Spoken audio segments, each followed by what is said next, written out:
Welcome to our drive-in theater. We have a wonderful evening's entertainment lined up for you, one that will provide several hours of pleasurable relaxation and diversion for you and your family. Did you fail to dress up for tonight's show? No tie, an old shirt and slacks, a house dress? Well, don't give it a thought. We're glad you came as you are. It's Driveway Drive-In with your hosts, Adam and Paul. Welcome to the Monster Home. When the dead rose from their graves, we've been punished by the Creator. a plague that could not be stopped. Now, life has become a nightmare. George A. Romero's Day of the Dead.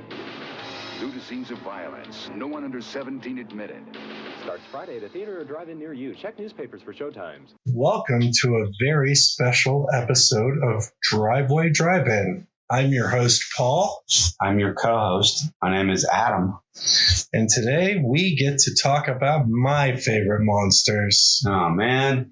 It is the zombie. Okay, can't complain too much about that. Yeah.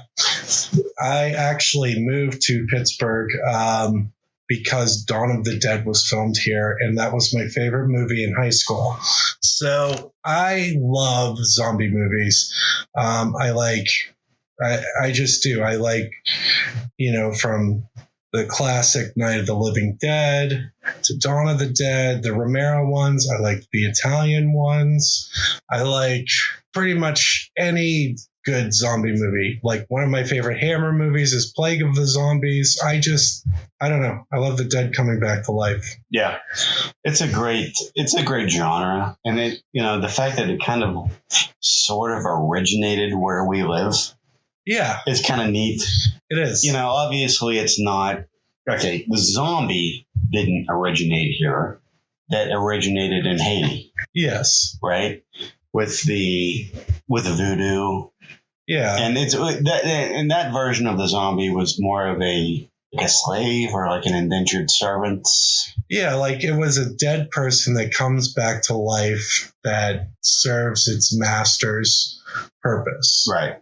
It wasn't until George Romero got involved that they became ghouls. Well, that they became the zombie that we all know and love, which is the undead, coming out of the crypts, and they are with the insatiable hunger, for human flesh. Prior to that, they were just basically disgruntled farmhands. Yeah, pretty much. Yeah. And, or assassins or whatever. Yeah.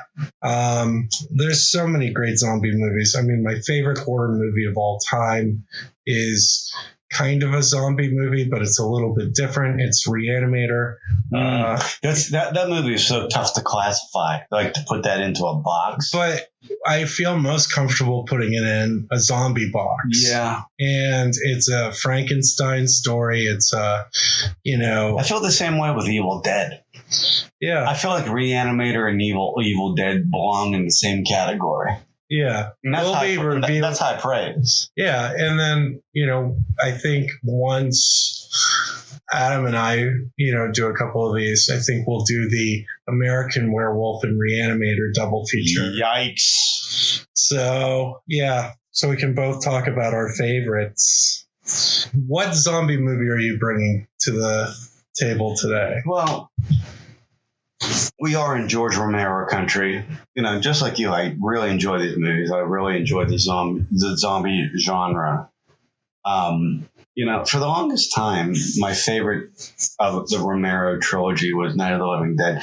And it still is it's the holy grail. It's something. It is. And, you can put that on at a Halloween party and just turn the volume off. And just the scenes alone, just cast an atmosphere. Yeah. And it can up your Halloween party from a 5 to a 10. If you have that on the screen. It just really can't. Right. It's a timeless classic. I actually like the Night of the Living Dead remake. I love that movie. One of my favorite memories from childhood was I saw the grand premiere of that movie at the Galleria Mall in Pittsburgh. And I went there with my father and my uncle. And I was like, I don't know, 13, something like that. But 1990, so you would have been 11. Okay, with the math, Paul. I was 11, listeners. But we got to the mall, and the entire mall was just encased with like man-made fog. And you walked in, and we were all like in a line, and there were like actors like walking around this mall that was filled with fog, like dressed up like zombies, like not, like Hollywood-esque zombies, but enough. And then fog and staggering around. And when you're like 11 years old, it's one of my most vivid memories of childhood was going to that world premiere. So I mean that's a big one on my list as well. I was a bigger fan of Dawn than Night. Right. I loved Dawn's anti-consumer culture. It fit along with me being a punk kid, which we've talked about numerous times. Right. Numerous times. Always a punk kid. Did you know that? It's on like 7 of our episodes that I love punk rock. When that was what I was. And now I'm working a 9 to 5 and a big sellout. Now you're not a punk kid. No, now I'm a sellout. Right. And I have my own podcast, and I relive the glory days of my youth. I was given this. Sorry, I don't mean to interrupt. I was given this movie as a present for Easter, and it was on VHS, obviously, whenever it first came out on VHS. Yeah. Because I was a known, horror addict, even at that young stage in my life, and I was terrified to watch it. Like I could just tell, looking at the back of the box, right? There's people getting ripped apart. It's so different than what Night of the Living Dead was, or how it was advertised, I should say, or Dawn of the Dead. They put the gore front and center on this VHS tape. Yeah. And I was terrified. And unlike the time you gave me Cannibal Holocaust and I was able to have a few beers before I watched it, I was a kid, so I didn't have that to fall back on. No. And you had to do that sober. Yeah. I had to do some push-ups and pump up the testosterone or something. I waited a really long time before I actually watched it. I owned that thing for probably over a year before I actually watched it. Yeah, my first job in Pittsburgh was at the Monroeville Mall because Dawn of the Dead was filmed there. So let's talk about this movie in like the hierarchy of the Romero trilogy. Okay, so for the longest time, it was these 3 movies. Yeah. Before he splintered off into like Land of the Dead and Survival of the Dead, Diary of the Dead. Subsequent sequels. For the longest time, it was like these 3 movies, and kind of like a lot of Star Wars fans would say, like, we wish we would have just kept it with these original 3. Well, that's true. It is. But I mean, depending on whatever. But I think that Day of the Dead is kind of like the return of the Jedi of the trilogy. And like, hear me out with that. Okay. So the original is Night of the Living Dead, right? Right. That gets all the fanfare. That gets all the original fanfare. And kind of like creates the genre, if you will. I'm following because in a lot of ways that Night of the Living Dead was groundbreaking and Star Wars was groundbreaking. Right. And then you got Dawn of the Dead, right? Which in a lot of ways is the Empire Strikes Back of the series. Whoa. Right? Whoa. Right? Yeah. Because for most zombie fans, that is, I'm going to say, if you ask most people what their favorite zombie movie is of the Romero trilogy, they're going to say Dawn of the Dead. That's a I'm fair going to assessment. say a good 90% are going to say that. Well, yeah. And what does a good 90% of Star Wars fans say? Empire Strikes Back, right? Right. Yeah. And the redheaded stepchild of the trilogy, of both trilogies, right? Return of the Jedi doesn't get nearly as much fanfare as it deserves. And Day of the Dead. Yeah. No, And that's how I that's see a it. fair assessment. And that's how I see it. And then Does that make Rhodes Ewok? I don't know what that makes Rhodes. Is Rhodes an Ewok? I think that makes Rhodes like a garbage compactor or something. I don't know what that makes him. No, Rhodes is the Emperor.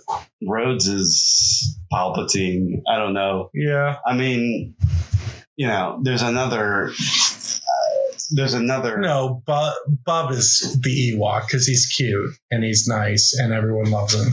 Well, right. Well, there's another comparison to films that I wanted to make with these if we want to go that route.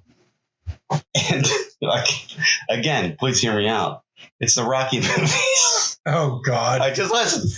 Just listen to this. All right, so Night of the Living Dead. Who's the main other than the zombies? Who's the main villain? Cooper, Mr. Cooper. Right. That's Apollo. Right. I don't know. Just you're will you just go with me for a minute? Okay. So you just say it and I'll judge you. Right, Night of the Living Dead is Cooper. I'm judging him, by the way.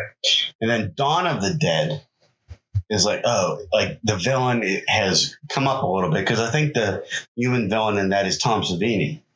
Yeah. And he's like the biker, right? And he's got the machete and he's like, he's a badass. Yeah. All right. So he's Mr. T. He's Clever Lang. Clever Lang. Thank you. So where do you go from there? It's like you have to go to extremes in both series, and they do in both. In Rocky IV, it's Ivan Drago. That's like an impossible. This Russian on steroids that has superhuman, Bigfoot strength. And then in Day of the Dead, you have Captain Rhodes. Yeah. Who is just the most evil person ever put to film. Yeah. And then in Land of the Dead, it's Rocky V, and it so is. And Tommy Gunn is Tommy Gunn is the John Leguizamo character, and Dennis Hopper. I was going to say Dennis Hopper is like the Don King character, who's the real villain, right? With all the money, right? So So if we haven't lost you yet, please stick around because we're going to talk about Day of the Dead here in a second, right? So, anyways, do you think we should do another analogy? 2 is enough. Maybe we'll save one for the end of the podcast. if you can think of one. Okay. I'm working on one. Anyway. So, Day of the Dead, right? So, it took me a really long time to warm up to this movie. Yeah. First of all, I was scared to death to watch it. And second of all, once I did, it doesn't have it's not as pretty as the first two. No. And it's not as respected as the first two. And, if you read any reviews or anything like that, it was really thought of as a disappointment. No, and to be honest with you, I saw it the weekend after Anchor Bay released the double take set of the Dawn of the Dead director's cut. And that was my first viewing of it. And going after watching the most extreme cut of Dawn of the Dead and falling in love instantly, going from that today, the next weekend. Yeah. It was kind of it was a letdown. Think about that. It's hard to follow up those two movies. Yeah. With something that would be, acceptable to most fans. Yeah. And I don't know. It wasn't shot in Pittsburgh. It was shot in Florida. Yeah, that's another thing. that was a little weird. It's it has a tropical setting. I don't know. Have you ever read anything about the production of this movie? Originally, Romero had this sprawling epic plan for this film, and he couldn't, for whatever reason, get it greenlit. And I always think that that's puzzling when directors that have proven their worth can't get funds to make the movies that have already become cultural successes and box office successes. It's just really odd to me. He had like a grand plan in mind. He had to cut that basically in half when they basically gave him what he needed to make the movie. Yeah, and they had the it was a very tight budget film, and we'll get into some of the production aspects of it later. But so Day of the Dead, you want to give a synopsis, or you want me to do it? I'll do it. I like it. So after the night and dawn, basically, zombies have overrun the earth. And as one of the characters say, that we are outnumbered 400,000 to 1. So basically, just zombies are everywhere, and humans are a dying, extinct, going extinct race. Right. And there's only these like little pockets of humanity where at least, we follow one of them. And it's just their last desperate efforts to try to solve the issue, put a cap on the problem, and reach out to other groups that might be out there. Yeah. And that's a pretty good summary. And thanks. There are a lot of things. Why don't I go ahead and pull up a clip real quick? Which one is it? This one is going to be right at the beginning of the film. They land the helicopter, and you're kind of seeing the toll that everyone's under. This is great. This is a great clip. All right. Be right back.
Lift you out to safety.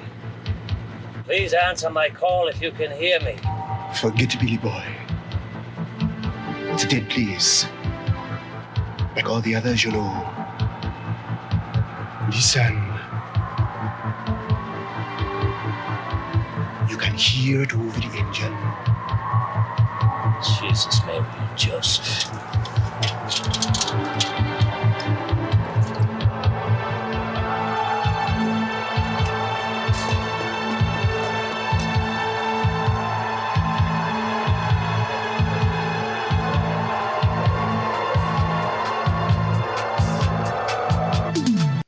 they just get off the helicopter, and it's Sarah, Johnny, and McDermott that are like the main helicopters. Yeah, and Miguel. And Miguel, well, yeah, and Miguel is like, you know, this shell of himself, like he can't even like scrape himself. Yeah, he's the one that's really upset with the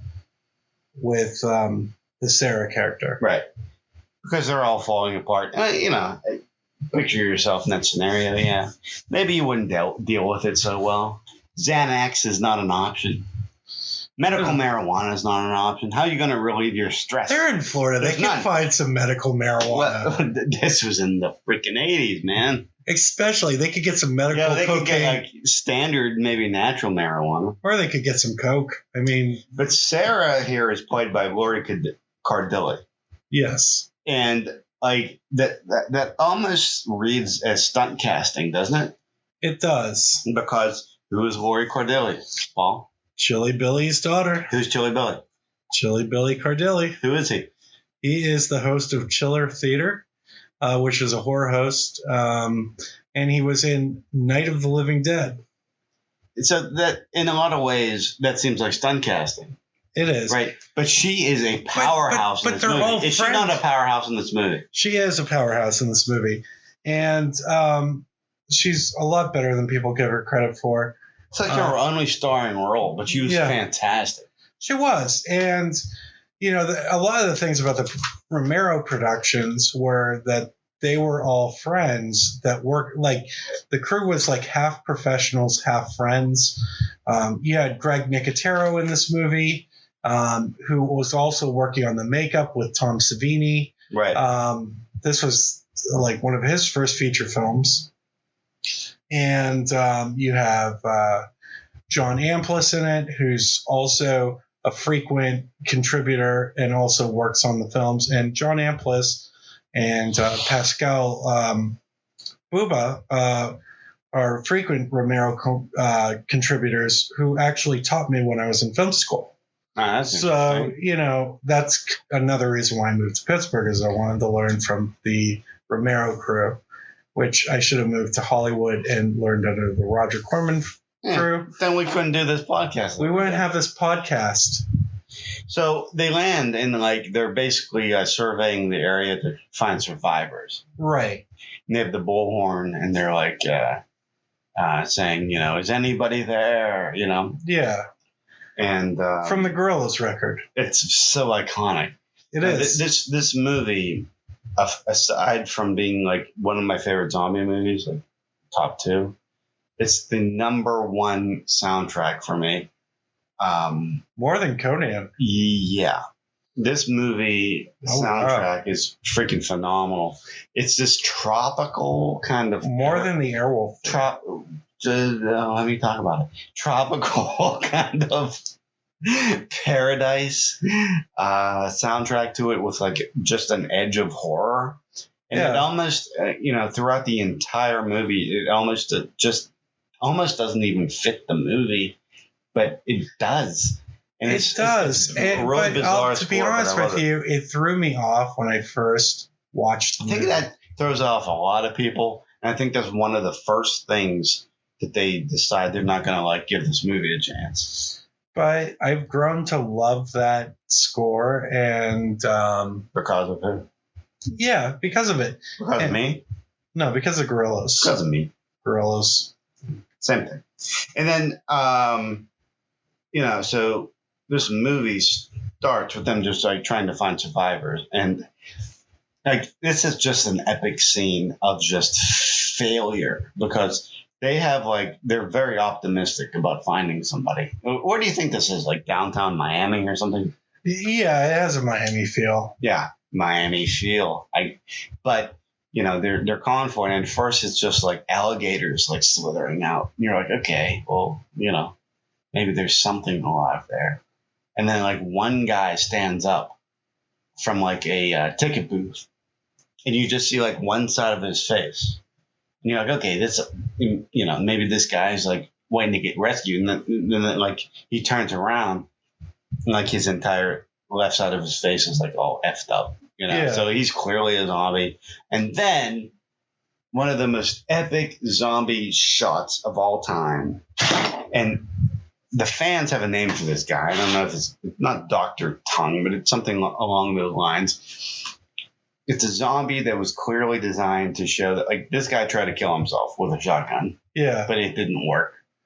And he's just walking along the streets with his entire jaw removed and this giant tongue just hanging out of his freaking mouth like Gene Simmons. Yeah. And that's how you're introduced to this movie. Well, yeah, that's where the title card is. And like the newspaper flips up and it says the dead walk. Yeah. And it's beautiful. It really is. It's beautiful. It is. And all the other zombies come in, and you know, it eventually turns into like this giant like zombie parade. Yeah. Like there's thousands of zombies. They were just waiting to hear something. They came out to get them to come out into the street. And once they did, you know, it was just like ridiculous. Yeah. Yeah, no, I agree. And so,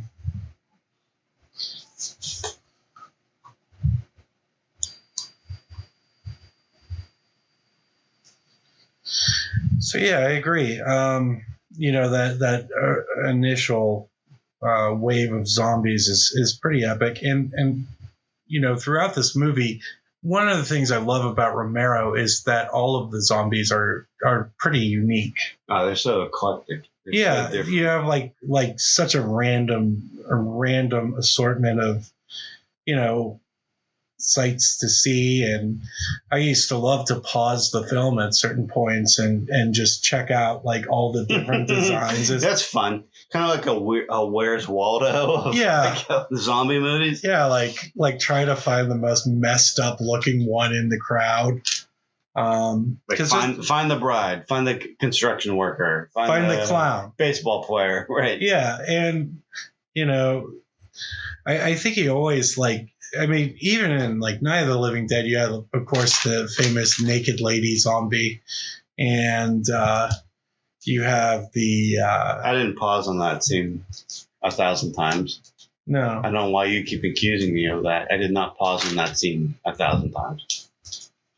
Please continue. All right. Well, whatever. I did.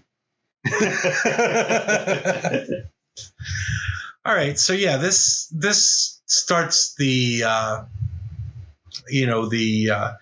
we're introduced to all of the characters that we're going to pretty much meet in the three factions of people that are left. So you have the scientists, you have the mechanics, and you have the military.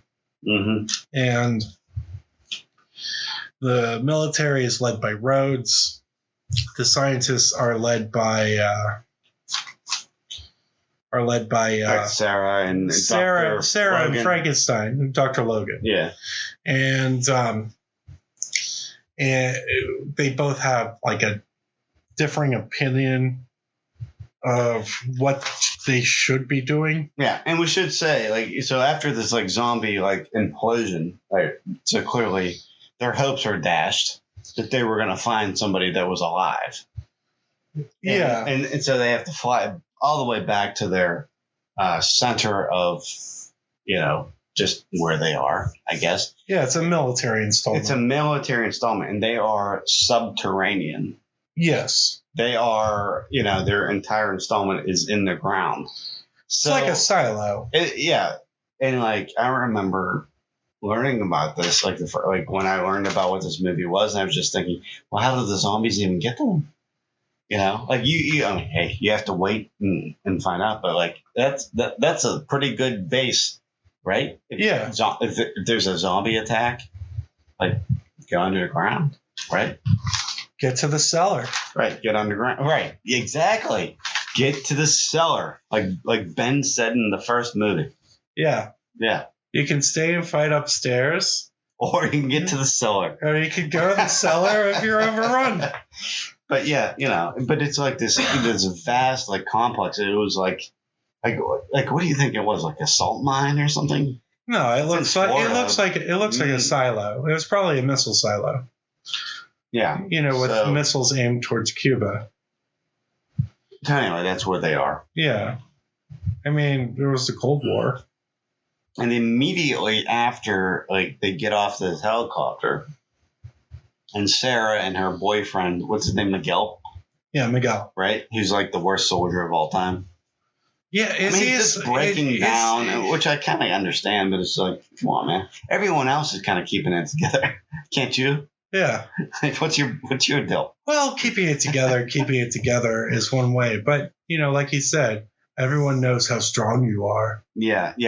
He really puts it out there that he is not a fan of Sarah, who is his significant others at this point, or like her strength. Yeah. Like he doesn't dig it. He doesn't like it at all. No. So then right after they get out the helicopter and they go down, and there's like this. Meanwhile, she is the only woman, as far as anyone knows, that's left on Earth, and she chose him. Right. And what was this guy? Why was he complaining? Right. There's nobody on your Tinder account, pal. Yeah, everybody's dead. Like you're going to check your Tinder accounts, find zero. There's nobody there except this girl. Now who are you going to pass her off to? Steal her? Yeah. Like, what are you thinking? Oh, I know. I mean, John was ready to move in pretty much all this. They were. Yeah. It's like, I don't think he's going to make it. It's like the worst episode of Big Brother you ever saw. Right? It's like the real world. All just going after her. Well, anyways. So, yeah. Anyways, so they get off of and this is we have to explain this for later in the movie. Like they land the helicopter, but then there's this giant elevator. Did we ever talk about? We didn't talk about the elevator. This giant elevator that comes down into the lower level, like where the actual. That's the only way to access. It's under the ground. It's basically on this, it's a subterranean fortress. It's a bunker. Is perfect. It's a bunker. Thank you. It's perfect for zombie apocalypse, right? As long as you have the helicopter gas, it is. So they get off there, and Sarah's trying to deal with this guy who's mentally not there. And at the worst possible moment, my two favorite characters in this movie, Rickles and Steele. Yes. And I still think that me and you should be Rickles and Steele for Halloween one year. Because one's just like a big 10 years. Big tough guy. The other one's just like his lackey who just laughs all the time because he's a freaking moron. But anyway. Which one am I? We'll flip a coin. I was insinuating that I would be Rickles. Okay. The moron. Okay. All right. But anyway, they get off the plane and immediately they have to go to their cavern center where they have all these zombies. Yeah. Because that's where the scientists this fortress is split between military and scientists. And mechanics. Like two of them. Well, there's 2 mechanics, 4 scientists, 4 military. I guess. It's 10 people. The military keep getting subtracted. Yeah. Either by zombies or other means. But so they go to the pen where they house these zombies, and they're trying to the way the scene is portrayed, it's supposed to be very run of the mill. They call out, they make noises, the zombies come out, and they just harness them, almost like lassoing a bull or a cow or something, on a farm. Yeah. But Miguel is in charge of one of these things, and he's already at the breaking point. Right. And he drops the pole, if I remember correctly. Yeah. And Sarah has to pick it up. Yeah, and wrangle this zombie. But the zombie almost chomps Rickles' throat. And Steel, much like you would do for me, flips the F out. Yeah. And it's like, you almost killed Rickles. You know? Yeah. And he's going after Miguel, who's just like exhausted and doesn't even know who the heck he is. And like, I think he like beats the heck out of him, doesn't he? Or no, that's later. No, he hangs him over the zombie cage. Oh yeah, he's about to like just feed him to these zombies. It was like Mission Impossible 3 when Tom Cruise has Philip Seymour Hoffman out the window or in the airplane. Yeah. So this scene, though, I mean, if you think about it, kind of sets the events of the rest of the movie in motion. Yeah. Because Miguel's condition just worsens. How he feels about Sarah, you know, gets even worse.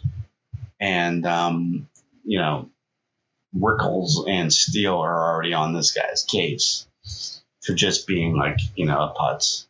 Yeah. So. No, and kind of mentally collapsing. He's just getting haste for it. And it's kind of like you kind of feel for the guy in a way because, like, who wouldn't collapse under that situation? You would, yeah, you would. But he's like taking it out on the wrong people. No, he is, and to be honest with you, like I said, he's the only one getting any. Huh. Pickings are slim. Yeah, but you know, double blouse. He's just lucky I didn't show up. That's all I guess. Well, yeah. I mean, you could pull off that look with a suntan. Yeah, I could almost be the same guy. You could. COVID hair. Yeah, your COVID hair, COVID beard. You know, you just need that accent and a suntan, and that's you. It wasn't even a Spanish accent. He just whined. No, yeah. I can do that. Anyway, so where are we now within the story? We just introduced the characters. Right. So they went to the mine, and Miguel gets beat up, and okay, so that kind of like carries us on after that.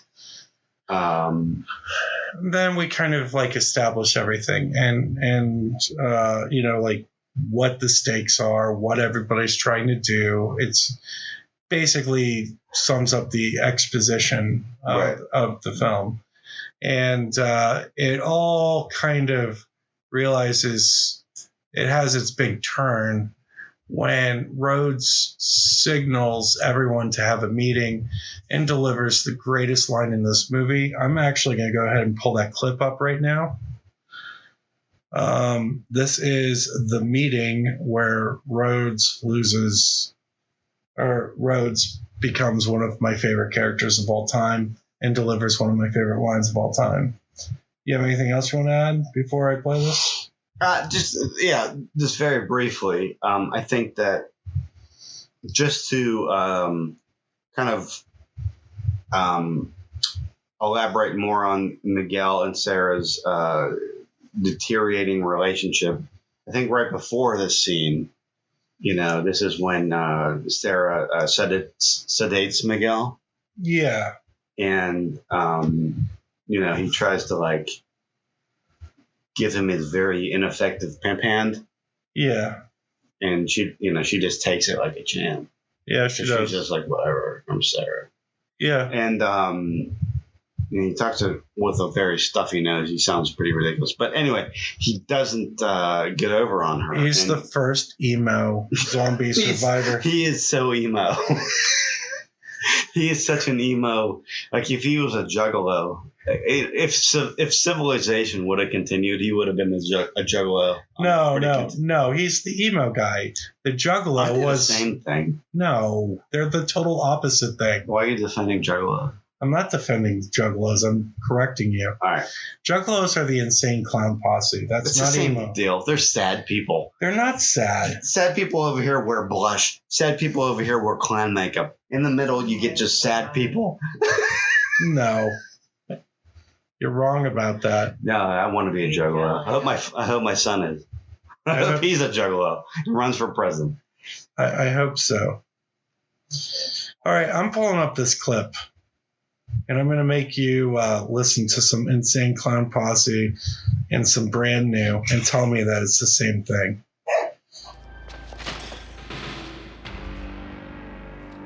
Anybody else have any questions about the way things are gonna run around here from now on?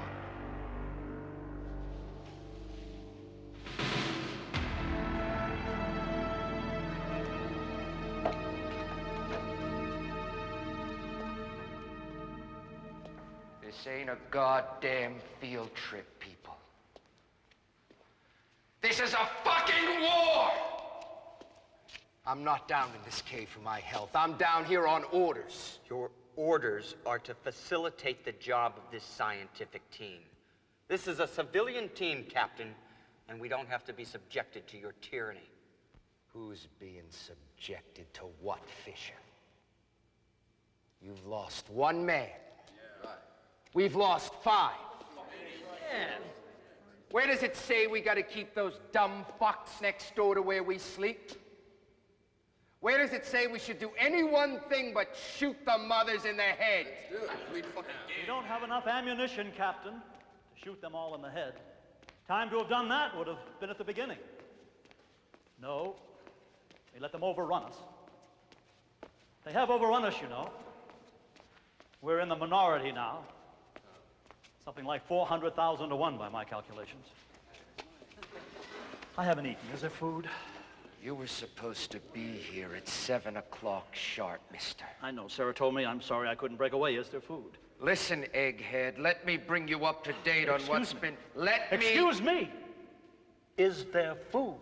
I'm running this monkey farm now, Frankenstein, and I want to know what the fuck you're doing with my time. So yeah, that's definitely one of my all-time favorite lines. I want to know what the F you're doing with my time. That's kind of what I want to say that like all the time. I was just saying, like, how many times have you ever wanted to say that? Like, you're waiting for the cable guy, or you know, whatever the situation is, pizza man. Yeah, or what the F are you doing with my time? Yeah, I think you know, when you call, you know, your pizza shop. Joe and you're checking on your you know, like that scene in Home Alone where he plays the video when he gets the pizza delivered. And you know, like I think you call and then you just hold the phone up and just have Joe Pilato say, I want to know what you're doing with my time. What are you doing with my time? So yeah, classic. I mean, Joe Pilato is the Scarface of horror movie antagonists. He is. And like, I there's even like a musical backstory so bad. Yeah, there's like a musical cue that actually reminds me of the Scarface soundtrack. You know, when he's talking and he's just being downright ruthless. And you know, I just imagine he's somebody that's been bullied his whole life, and he finally gets like some power or something. He ultimately proves to be a coward, which we see in later scenes. Yeah, and yeah, when they have the high-speed golf cart chase. Right. Yeah.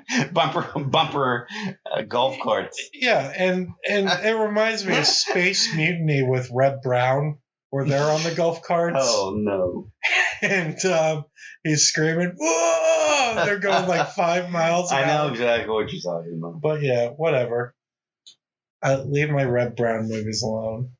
But yeah, so the movie kind of starts to have this mutiny with you're starting to have like everybody starting to turn on each other at this point, where you have the scientists split between Frankenstein and I can't think of the other guy who's Fisher. Is Fisher the one that Fisher's the guy with the mustache? The mustache that says, you know, tries to stand up to Rhodes but doesn't succeed. Yes, Fisher. Yeah. Okay. He's like so the lackey. Fisher. Yeah. You see him turning. You have Steele and.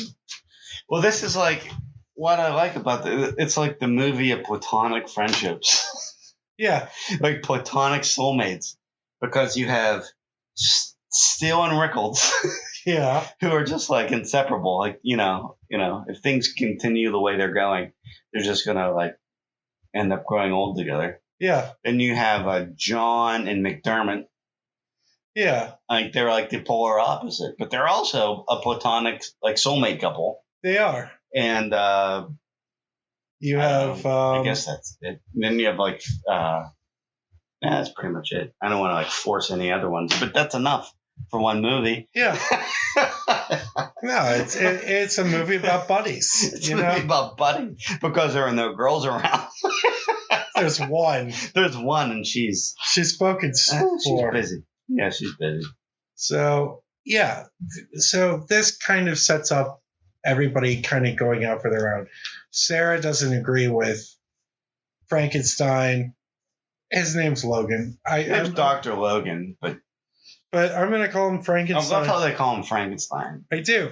And Frankenstein believes that they can condition the zombies to act civilized. Yeah. And that they can control them. To not want to eat people. Yeah. And then Sarah is working on a way to reverse the zombie process. Right. But even like she's like, Logan, like it takes 15 hours of work that only a handful of like doctors are trained to do what you want to do. So I always feel like when I'm watching this movie, like what was his end game? Like if he had like 100 years to work on this, it probably would have worked. Yeah. But he didn't. But there's the best thing they could have done is what John wanted to do, was just freaking leave.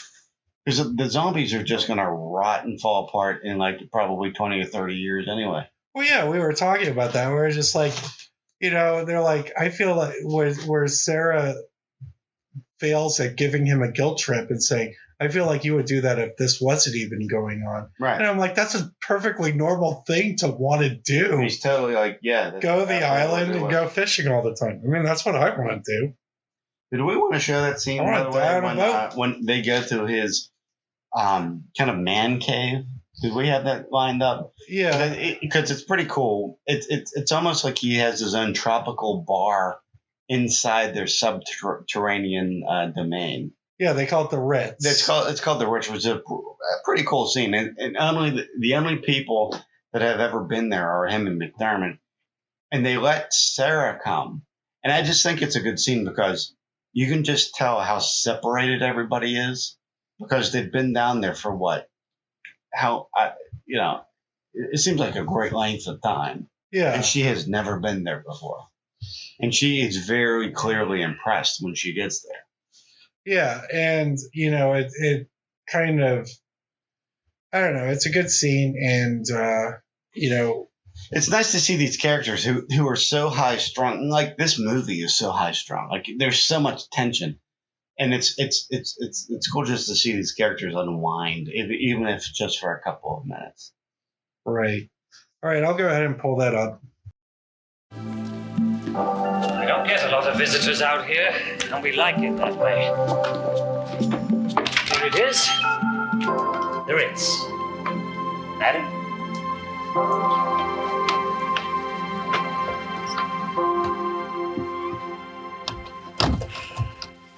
John's probably out the back.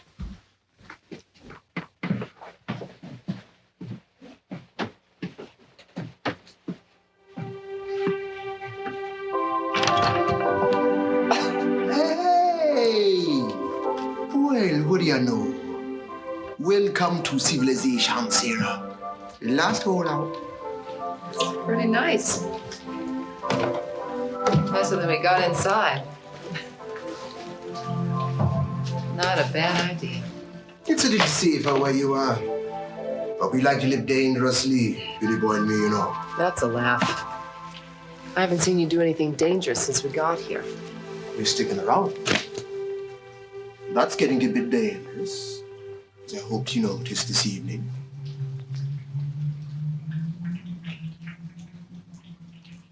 You're a mystery to me. You really are. Not like those other goons in there. You have a sense of... Of what? Never mind. No, come on, let's talk about it. I came down here to get drunk. I don't have the energy. Hey. It takes more energy to keep quiet and it does to speak the mind. Go ahead. Let go of what you got now. You were sent down here to do a job. My job is to fly the whirly bird. I've been doing that job just fine. You have the protection of this facility, you eat our food, you drink our water, and you don't lift a finger to help. Neither one of you.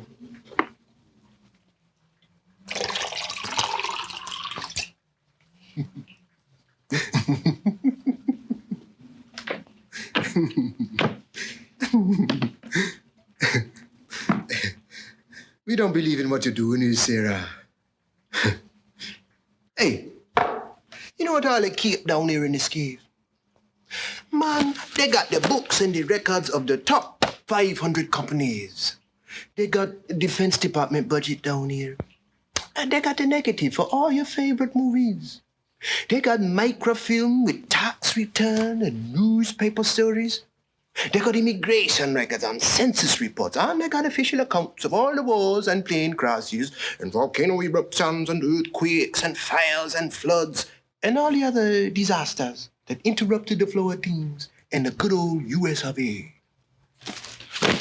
Now, what does it matter, Sarah, darling? All this filing and record keeping. We ever gonna give a shit? We even gonna get a chance to see it all? This is a great big 14-mile tombstone with an epitaph on it that nobody gonna bother to read. Now here you come with a whole new set of charts and graphs and records. What you gonna do? Bury them down here with all the other relics of what once was? I'm gonna tell you what is. Yeah, I'm gonna tell you what is. You ain't never gonna figure it out. Just like they never figured out why the stars are where they're at. It ain't mankind's job to figure that stuff out. So what you're doing is a waste of time, Sarah. And time is all we got left, you know. All right, so, I mean, if I'm in a zombie apocalypse, that's where I want to be. That guy's bad. Yeah, no, seriously. I mean, John is, like, the coolest character in the movie. He is. He has a very distinctive Islander He's like a Jamaican guy. Although, you know, is he really Jamaican? I can't tell. Or if he's just putting on an accent. But it's like hot. It's very muggy. It's hot. It's in the summer. And this guy still continues to wear mock turtlenecks. Well, yeah. And just shows how tough he is. He is. But, I mean, Sarah does wear the double blouse. She does. Well, I think her thing is completely like she wants to defeminize herself, to the extreme. Because these, like, military guys are always, like, salivating over her. But whatever. That's probably a good. You know what I mean? It's almost like Alien 3 with Sigourney Weaver, where she shaves her head. Yeah, it's like she's trying to like make herself look it's masculine as she can be. But during this scene with John in his in the Ritz, right? Yeah, he says, one of his explanation, like the scientists are trying to find out the reason why these things are happening. He says something along the lines that, humanity became too big for our own britches, trying to figure our own crap out. Right. And that's a pretty resonating statement in there. And that's kind of like every time Elon Musk speaks in one of those talks, I kind of get reminded of that. Right. Oh, okay, man. You're going to shoot another rocket towards Venus or whatever the heck you're doing. Okay. Mars.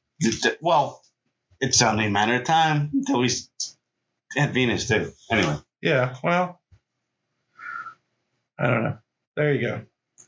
Yeah, that's my take. Continue. That's Paul. your take. So yeah, I think it's probably time to go into the finale of the movie. All right, that's fair enough. And bat crap crazy. That's fine. So we have the situation deteriorates. Rhodes kills Frankenstein after seeing what he's doing with his time. And he apparently doesn't approve of what he was using his time not really. for. Have we talked about Bub yet? Yeah, which we haven't talked about Bub. And Bub is like the hope of the world. Yeah. He's like the Messiah, the zombie Messiah. He is. Like Frankenstein is training this one zombie who is basically latched on to him as a father figure. But he's teaching this zombie to not attack. Look at humans like food.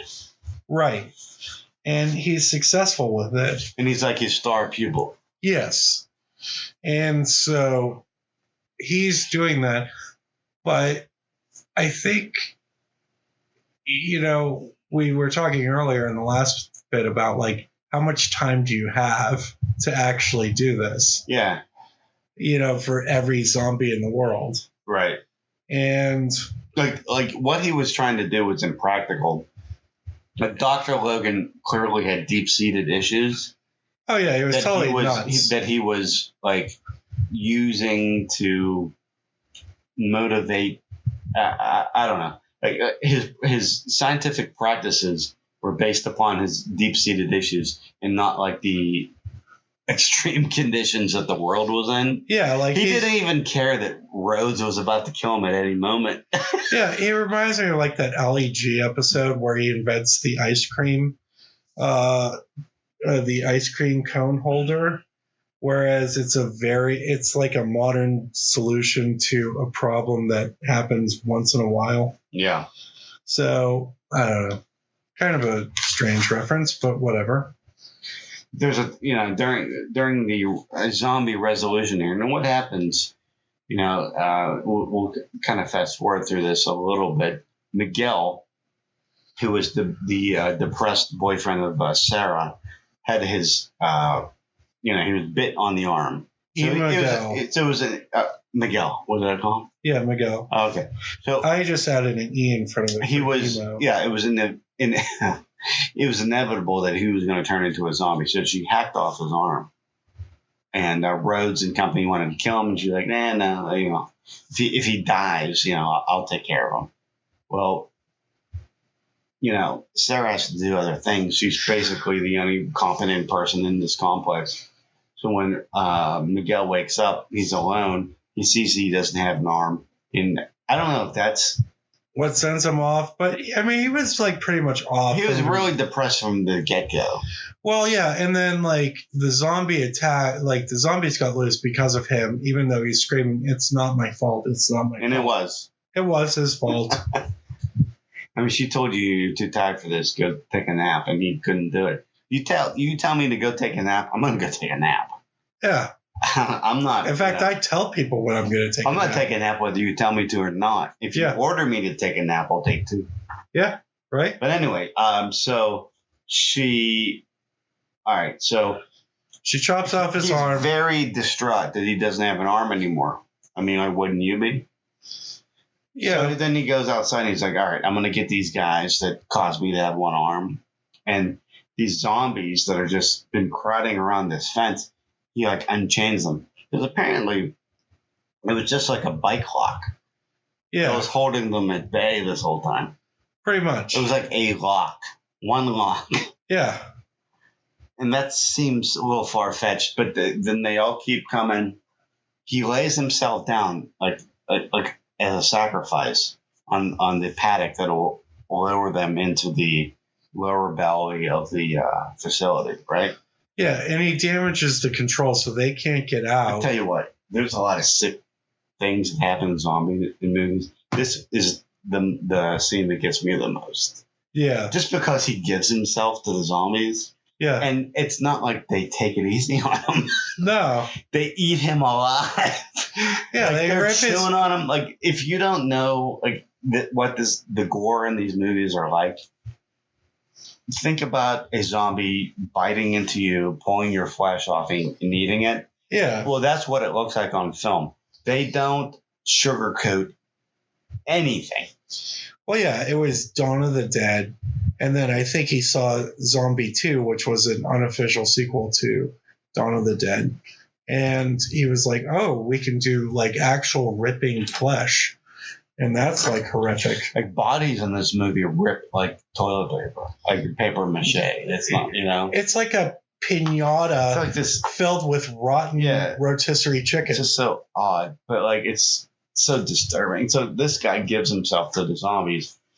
Like he's basically accepting the torturous death just for the fact that he knows the zombies are going to get into the facility and kill the Rhodes and his men. I mean, they're going to kill everybody. I mean, that's his whole. He wants plan, everybody right? dead at that point. Right. Even Sarah. Yeah. All right. So at that point, that's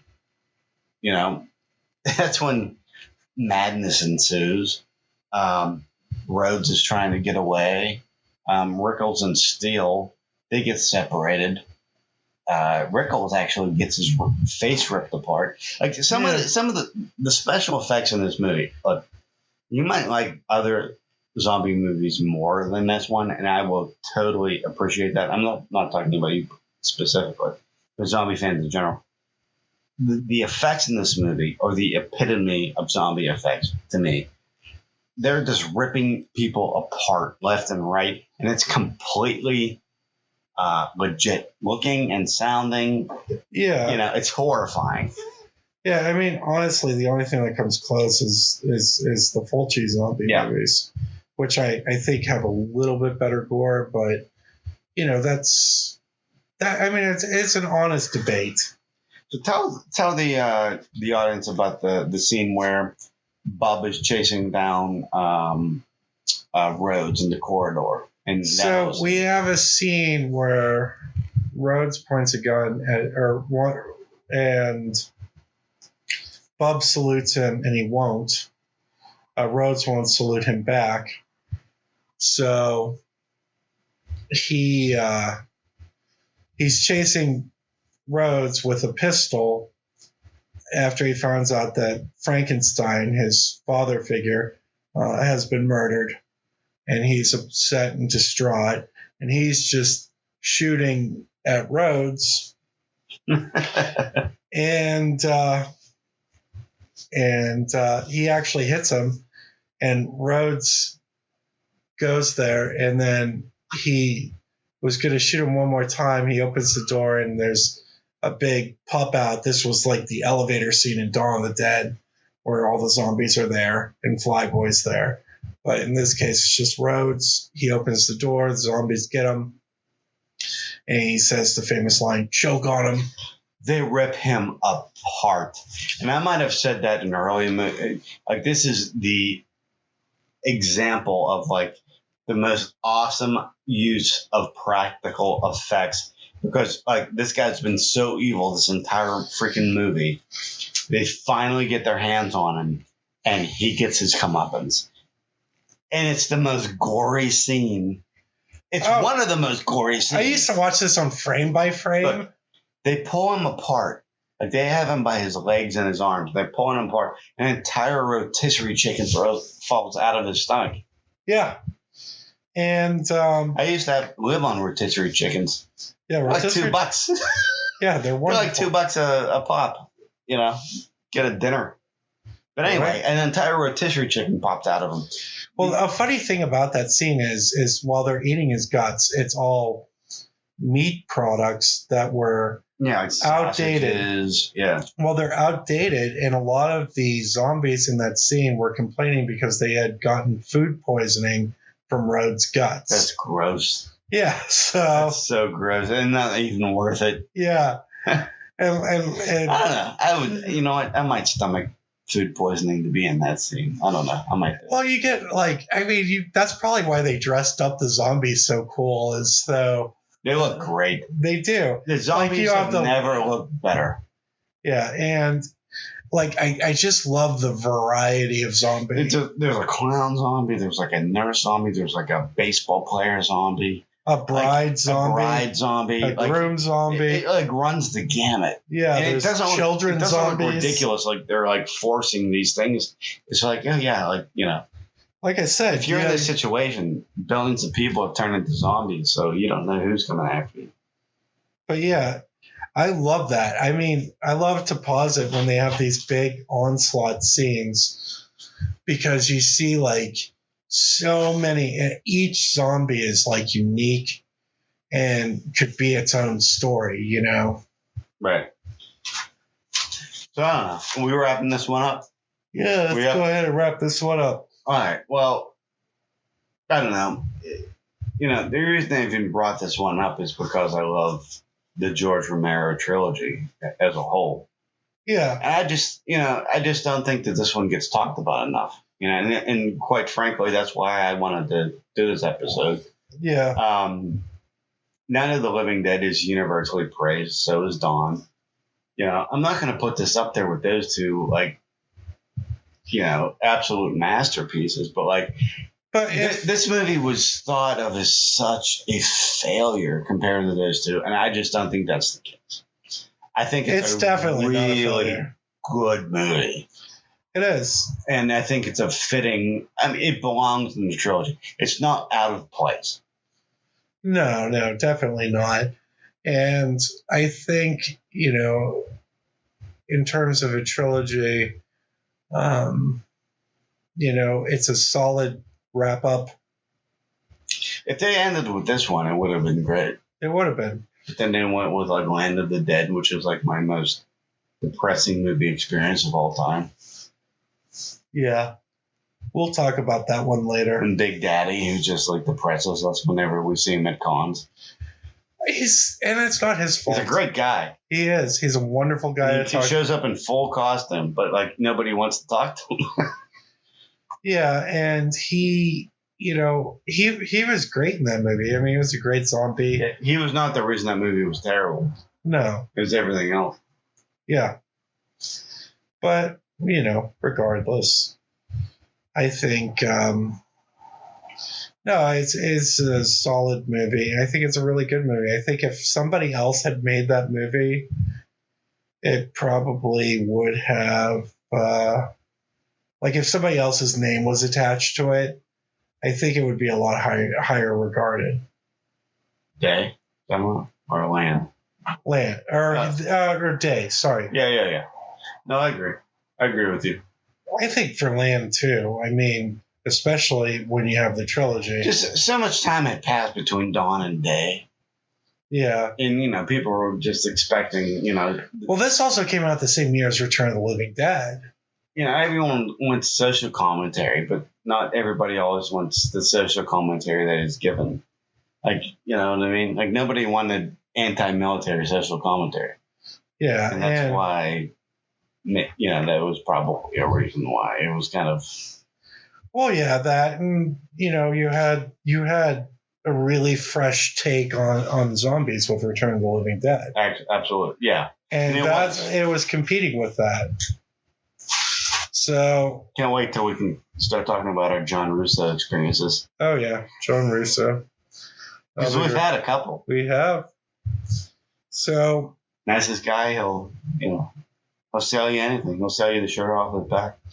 Oh, seriously. And sell you his canceled checks. Yeah, sell you his car that doesn't work. Yeah, but you know, John Russo, good guy. All right, let's get out of this one. Hey. We appreciate you listening to this episode. Hope you got something by it. Hope you were entertained.